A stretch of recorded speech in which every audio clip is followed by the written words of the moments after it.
මෙම වීඩියෝ තුල අපි බලාපොරොත්තු වෙන්නේ ඇගරෝස් ජල විද්‍යුතාගමනය නැත්නම් විද්‍යුත් විහරණය පිළිබඳ සාකච්ඡා කරන්න. ඒකට මේ දැක්වෙන ආකාරයේ ශුද්‍ර උපකෝෂයක් අපි යොදා ගන්නවා නැත්නම් මිනි සබ්සෙල් එකක්. මේකේ මේ විදිහට වයර් දෙකක් දෙපස තියෙනවා. මේකෙන් ධාරාවක් ලබා දෙනවා DNA වෙන් කිරීම සඳහා උපකාර වෙන. ඒ වගේම මේ දැක්වෙන කළු ඍණාරෝපිත ඉලෙක්ට්‍රෝඩය ඒ වගේම රතු ධනාරෝපිත ඉලෙක්ට්‍රෝඩය මේ ආකාරයට ඇගරෝස් මාධ්‍ය අපි තැම්පත් කරනවා. මේකෙදි මේ මාධ්‍ය තැම්පත් කිරීමේදී මේ මාධ්‍ය තුල මේ DNA යොදනු ලබන කොටස තියෙන්න ඕනි ඍණ අග්‍රය දෙසට වන්නට. මොකද DNA ඍණාරෝපිත නිසා. දැන් මේ ආකාරයට බෆර් ලික්විඩ් එකක් ස්වාරක්ෂක ද්‍රාවණයක් යොදන්න ඕන මිලිමීටර් 2ක් විතර ජෙල් එකට වඩා උඩින් මට්ටමක් පිහිටන පරිදි.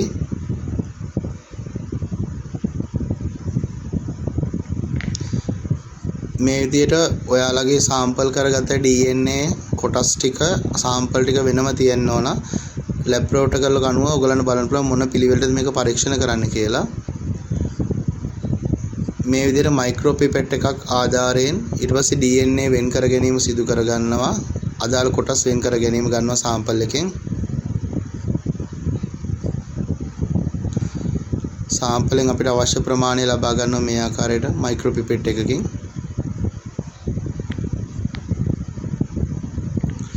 ඊපස්සේ මේ ආකාරයට අර කුහර ආකාරයෙන් ඔකට අපි කියන වේල්ස් කියලා ඒ සකසලා තියෙන ඇගරෝස් ජෙල් එකේ තියෙන ප්ලේසස් වලට මේ DNA samples ටික අපි දානවා.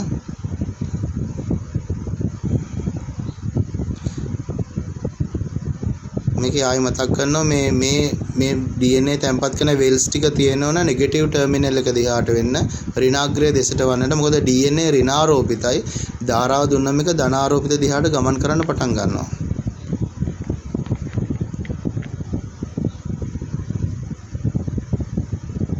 ඊපස්සේ මේ විදිහට අපි වැසුම දාලා පද්ධතිය සකසනවා. ඒකෙදී කළු අග්‍රයට කළු අග්‍රයත් රතු අග්‍රයට රතු අග්‍රයත් එන පරිදි මේක සපයලා ඊට පස්සේ අපි විද්‍යුත් ප්‍රභවයට මේක සම්බන්ධ කරනවා. ඒකෙදිත් කළු අග්‍රයට කළු අග්‍රයත් රතු අග්‍රයට රතු අග්‍රයත් වෙන විදිහට සම්බන්ධ කරනවා. ස්විච් එක දමලා ඊළඟට අපි අවශ්‍ය ප්‍රමාණයට වෝල්ටේජ් එක විභවාන්තරය සකස ගන්නවා. ටයිම් ලිමිට් එකක් ඕන නම් ඒකටත් අපිට පුළුවන් මෙහෙම පවර් සප්ලයි එකේ ටයිමර් එකක් තියෙනවා නම් ටයිම් ලිමිට් එකක් දාගන්න.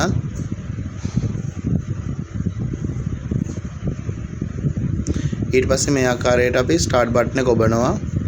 දැන් ඔයාලට පේනවා මේ වායු බුබුලු එන්න පටන් ගන්නවා. ඒකෙදි ඍණ අග්‍රය දිහායෙන් ඒ කියන්නේ කළු පාට අග්‍රය දිහායෙන් එන වායු බුබුලු ප්‍රමාණය රතු අග්‍රයෙන් දිහායෙන් එන වායු බුබුලු ප්‍රමාණයට වඩා ගොඩක් වැඩි.